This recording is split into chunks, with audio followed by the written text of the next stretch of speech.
Hey everybody, welcome to Drive-Thru Review 234. Today I'm going to talk about Kemet, right off my shelf here. Recently did a blog about it. I played this a few times and I mentioned in the blog that I wanted to get a chance to try it two-player. Well, as luck would have it, I got to try it actually tonight as a two-player game. This is a game from Asmodee and Madagot. It plays 2 to 5 players and it takes about an hour to 2 hours, kind of depending on the player count, I guess. Two-player game definitely was a lot shorter than the other games I played with more players. Now this is sort of a has a sort of a tie-in with an older game called Cyclades, which I haven't played, but basically it's sort of a dudes on the map game, kind of a war game set in ancient Egypt. But you get a lot of special powers, tons of special powers. There's so many different abilities that you can buy and purchase throughout the game. It has a really, really interesting map that I haven't seen anything quite like it before to sort of take out any balance issues that you might have, in a typical kind of war game, kind of a thrash your opponent type of game. And there's a lot of other interesting little tidbits and nooks and crannies that are in the rules to help kind of keep the game in balance and not, favor a leader too much or anything like that. So let me show you how it works and then I'll tell you what I think of it. Okay, so here's the board. The board's actually double-sided. You can see it's got illustrations on both sides. This particular board here you can see is for a 3 or a 5 player game. The other side's for 2 and 4. Now this board here has a special sort of temple. It's not really a temple, but it's a special area that the other side of the board doesn't have. And one thing to notice about the board is you have these sort of city areas here where the players will start. And you basically have troops here, and I'll show that in a second, but you have troops trying to move in and conquer different areas. But everything is equidistant from each other. So you have a city here, so if you're starting here, you're basically 1, 2, 3 spaces away from this city. But even this city far over here, you can see you got 1, 2, and this is a big adjacent space here, and then 3 to get in front of that city. So it works the same across rivers and getting to the different temples and things like that. So everything is very equidistant from each other, so nobody is really going to get pinned down anywhere or kind of get off in a corner and surrounded, or hole up in Australia, if you will. Now on this map here, you've got the 3 and 5 players. 5 players, you're going to use the whole map. 3 players, you're just going to use everything here to the west of the river, basically ignore everything on that side. And then it's similar for the 2 player. You kind of take some stuff out here. 2 player, you just have this city and this city, and again you can see 1, 2, 3.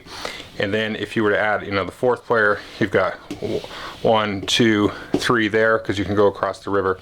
So it's a really interesting map here. Now here we can see some of the pieces that each of the players are going to get. Now each player is going to get units in their color, but the cool thing about this is the units actually have different sculpts here. So you can see, the blue player has these little Wolverine looking ladies here, and then the red player's got their spearmen there, and then the yellow player has these sort of I'm not sure what you call these, but in the Egyptian lore, they had the folks with like the little fox heads and things like that. So they're all the same. Everybody's going to get their units there. You're going to start with 10 of them out on the board here in a city. So if the yellow player was here, they'd be able to distribute these different units here. Now you have a maximum of 5 units that you can have inside of one of your troops here, and this is basically a group that you'll basically be moving from zone to zone and things like that. And then you're also going to get these little pyramids here, and you have a pyramid in each of the different 3 colors, which is going to basically match some of the different technologies I'm going to show you. Now to start the game, you can distribute basically 3 points worth. So what you could do is you could set each of these to 1. So you've got level 1 white, you could have a level 1 red, and a level 1 blue. The other alternative is you could have one at level 2 and another at level 1. So let's say I did 2 at white, and then 1 for red, and then I wouldn't have the blue on the board. I basically would be at level 0 for blue. So on a later turn I can maybe upgrade that, get that onto the board there. Each player is also going to have a player board. You're going to use this to keep track of the different actions that you take, also track your prayer points, which are kind of like money in the game, and also have any victory point tokens or units and things on here. First thing that's going to happen every turn is you're going to get 2 prayer points. And prayer points, like I said, is the money. You're going to use them to recruit units, to maybe send units to different obelisks on the board and buy technologies. You're also going to be able to draw one divine intervention card. You start the game off with one of these, and these are different cards that you can play during different phases of the game. And so you've basically got your day phase. That's, you know, when you do different actions, some of the cards you can play during a battle and things like that. So you're going to be able to draw one of these cards, and you're going to get your 2 prayer points, and then you're going to activate any of the technology tiles that have this nighttime effect on there. So this one will actually let you take and bump up your pyramids, one of them up an extra level there. So after getting your points, your card, and doing any of these effects, then you're going to go into the day phase and take actions. Well, each player has 5 action tokens. You can get more through different technologies, and you're going to take these different actions. When you take an action, you basically mark it, and then you cannot take that action again for the rest of the round. And also, by the end of the round, you need at least 1 action token in each of the 3 different levels. And that's interesting because you can see these 2 here. This one has you move your troops, and this one has you recruit new units onto the board. And that's kind of an interesting way of sort of forcing people to deploy their troops out on the board, get more troops in there, instead of sitting there and like turtling and just gaining, you know, economics and things. So let's kind of walk through what these different actions can be here. Well, the very simplest action here is to go here and get 2 prayer points, generate a little bit of money. So you can see you've got 2 spots where you can do that. That's possible. The other thing we can do here is we'll look at this pyramid here, and this is another way to upgrade your pyramids. And what you're actually going to do is you're going to pay the amount of points that you're going to go. So here's a 2. So if you're going to go to level 3, you're going to play 3 prayer points worth points to get that. So if you're going from 2 to 3, you'll pay 3. If you're going from 3 to 4, you're going to pay 4. So if you're going to go all the way from 2 to 4, you'd actually pay 7. Now, why are you trying to upgrade your pyramids? Well, you can see we've got a white, a red, and a blue spot here that match the white, the red, and the blue pyramids there. And as I showed before, we have these action tiles, and there's a whole mess of white ones, red ones, as well as blue ones here. And you're going to lay these out all across the board. I'll lay these out here in a second. But an action that you can take here is to purchase one of these. So you've got white, red, and blue. So if I wanted to purchase a white technology tile, I can go ahead and purchase that. Now you can see we have different costs here. We've got 1, 1, 1, and then a bunch of these cost 2, and then a bunch of these others cost 3, all the way up to 4.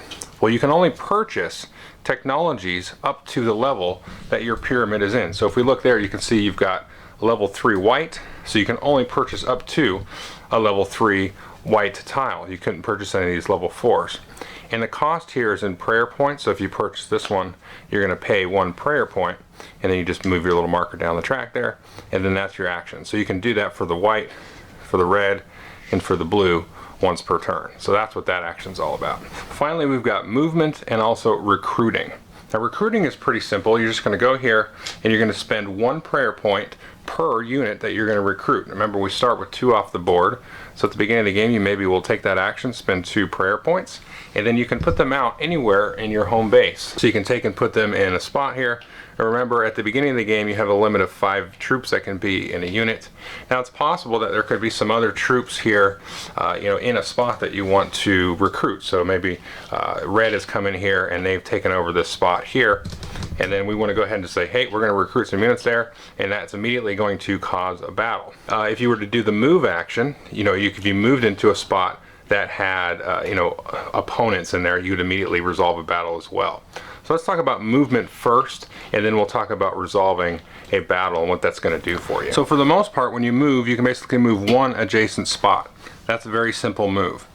On the other hand, you can, if you want, if you're at one of your pyramids or even one of your opponent's pyramids, you can spend 2 prayer points and then basically teleport to any spot that has an obelisk. Now, all of these temple spots here, you can see these have obelisks there, and then there's these special temples at the top there that also have an obelisk. Now, when you do that teleport action, you can still take another move right after that doesn't use up one of your movement points. So let's say we wanted to simulate a battle here. So yellow's moved into this temple here. They're going to try to score a victory point for it, possibly get some prayer points at the end of the round. Red doesn't want that to happen. So red's going to move in here, and then we're going to immediately resolve a battle. So the way that a battle works is actually pretty interesting. For the most part, you're just going to be counting all of the units here, possibly some special abilities, adding them up to be the attack strength. So right now you've got a 4 on 3, so 3 is attacking 4. And each player has a small little hand of cards here, 6 cards. These are identical. You can see they're sort of color-coded there. And there's some different icons on here that are sort of, front and back. They're the same on either side. So what's going to happen now is when we move in here, red's going to take 2 of their cards. They're going to basically discard 1, and then they're going to submit 1 other to the battle. And then yellow will do the same. They'll take 2 cards and then submit 1 and then discard 1. And so you're going to be using these cards throughout the game. So basically you've got 3 battles worth of cards. You're going to discard 3 and play 3 over the course of those battles. Once you've played all your cards, you'll be able to take them back into your hand and then use them again. So you can see these have different stats on them. So depending on the situation on the board, you may want to favor one stat over the other. Now there's 3 main stats on a card. So this number here is sort of your attack power, your attack value. You're going to add this number to the number of troops on the board. So let's say we had this here. So let's say the red guy played this. He moves in with 3, so we add 2 to that. He's got 5. And then yellow has 4, so he's got +3, so it's 7 to 5 there. So in this case, yellow's going to win the battle. We're just going to be considering the attack strength here, also maybe provided by some special abilities, some of those divine intervention cards. Add all those together. Whoever has the highest is going to win. Ties go to the defender. And then we're going to look at the damages and also the defense here. Now this is going to tell you how many troops you're going to lose. So in this case, even though red lost, he's going to apply 2 damage to yellow, so 2 damage has to remove 2 of their troops off the board. In the same manner, yellow's going to apply 2 damage to red, but red has 1 defense. So 2 damage minus 1 defense, red only has to actually remove 1 of their units on the board. So even though we end up with a same amount of units, the winner in this case is still yellow. So it's even possible for an attacker to sort of technically win the battle and lose all of their units. However, if you lose every single unit, you don't have 1 unit remaining, then you can't win the battle. So in this case, yellow wins the battle, and then red has a couple options. They can retreat to an adjacent spot, or they can recall all of their troops here, and they'll get a prayer point for each of these. Now the winner also has the option of leaving as many troops as they have left in that spot, or they can recall up to however many they want, and also get a 1 prayer point for that. So you can maybe get rid of, just leave 1 there. It would be light defense, but you can do that if you were kind of hurting for prayer points and sort of send these guys back home to be recruited later. So that's the gist of how a battle works. Now why are you fighting? Why are you trying to control different areas of the board? Well, in this game we have a few different types of victory points. Now the first one to note here is the circle victory point markers and their square victory point markers. Now the circle ones are considered temporary. So if you move in here, we'll have this on the board. Yellow moves in here, he'll immediately take this victory point marker, and he has now 1 temporary victory point. However, in a case of a battle, if you are the attacker, so let's say red had actually won that attack, they will get one of these square red victory point markers. This is a permanent victory point marker. So just in the by attacking and winning a battle, then you can get a victory point. But if red had come in here and removed yellow, yellow would then lose this victory point. That would go over to red. So this is sort of a transitory. It's kind of going to go back and forth. Now you can, if you control 2 temples on the board, you're also going to get a permanent temple victory point here. So these are double-sided. One's battle, one's temple, doesn't really matter. The square ones are permanent. That's all you need to know. So as you accrue these permanent victory points, you're going to get closer to victory. Now you can play till 8 points or 10 points. I mean, you could do more points if you wanted. Basically 8 is sort of a short game and 10 is a longer game. So at the end of the round, if anybody has that, or whoever has the most at that point is going to be the winner. Now there's a couple other ways to score victory points here. We've got these white tokens here. If you control a spot that has a level 4 pyramid, that is also considered a temporary victory point as well. So that's another reason to go into your opponent's base and try to wrest control of that, or even just to increase your own pyramid, not only to buy the technology tiles, but also to try to get those temporary victory points. And one thing while I'm thinking of it, while I'm talking about movement and attacking, if you move in here, you can't, you have to stop at the walls of a city. Only when you begin your movement can you actually enter the walls. So that's kind of a way to keep somebody from just zerging in and jumping in there. Anyway, back to victory points. So you get your temporary and then your permanent like this. Now the other way that you can get a permanent victory point is if we look at the reverse side of the board here. So in the 3 and 5 player game, if you're controlling this area here, this House of the Gods, if you have some troops on here, and then you remove 2 of them at the night phase, you can remove 2 off the board, and you can score one of these blue permanent victory points in that place. The other thing here to keep in mind is at the end of the round, not only do you get a permanent victory point if you control 2 or more temples, but this temple here you can actually remove 1 guy from here. So if you had a guy here, you can remove him and you would get 5 prayer points. Whereas the other temples on other spots on the board, if you control that, you get 3 prayer points, 3 prayer points. Down here you may get 2. So that's another reason to control the different spots on the board to get you some more economic generation there. So that is the gist of the game. You could be recruiting troops, taking different actions, getting points, buying the tiles, trying to score points. The points are going to kind of go back and forth. So let's talk about the vast number of tiles and technologies and things that you can buy. You can get these really cool creatures and different special abilities.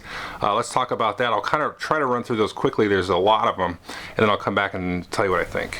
Okay, so here are all of the tiles in the game. Again, we've got white, red, and blue, level 1, 2, 3, and 4.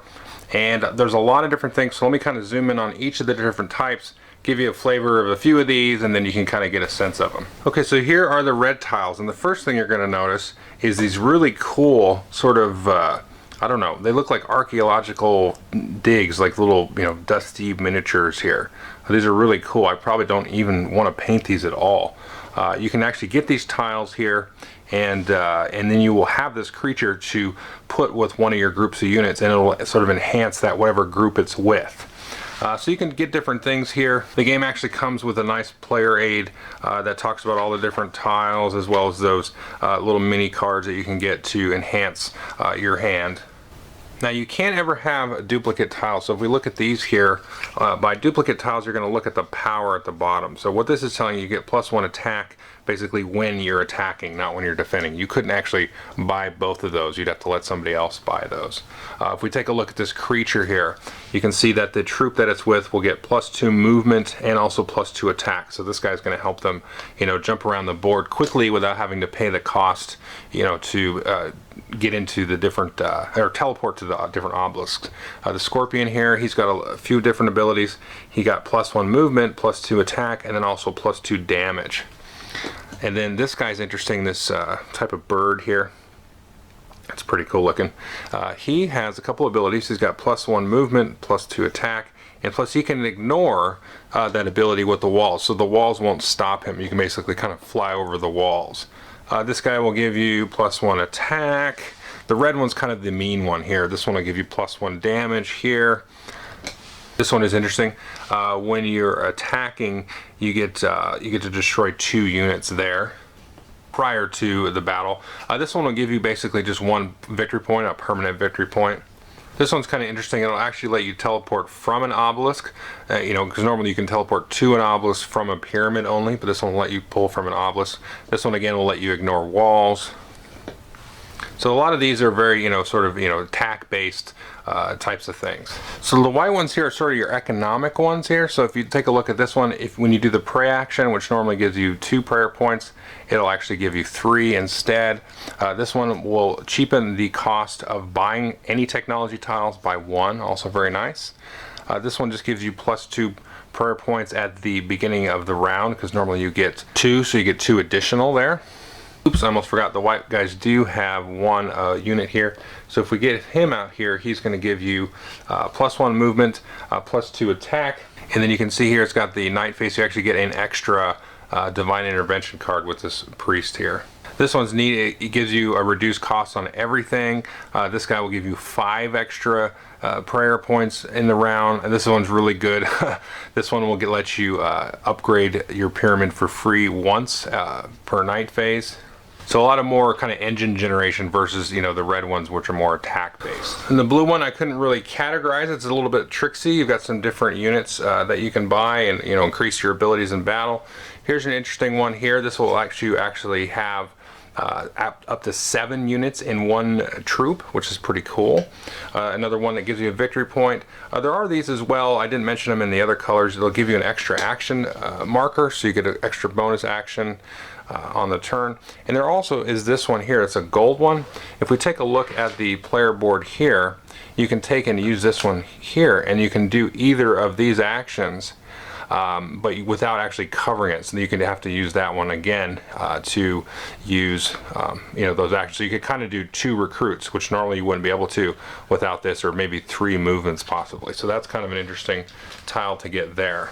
Finally, the snake one here is interesting because when you have him with your troop, he's basically going to cancel any other creatures out. So if you have 2 units battling with creatures in them, then the snake will actually cancel out whatever the other one is doing there. So that's kind of a brief overview of the different tiles and things. Lots of stuff to explore here. So let me just kind of go back to my talking head.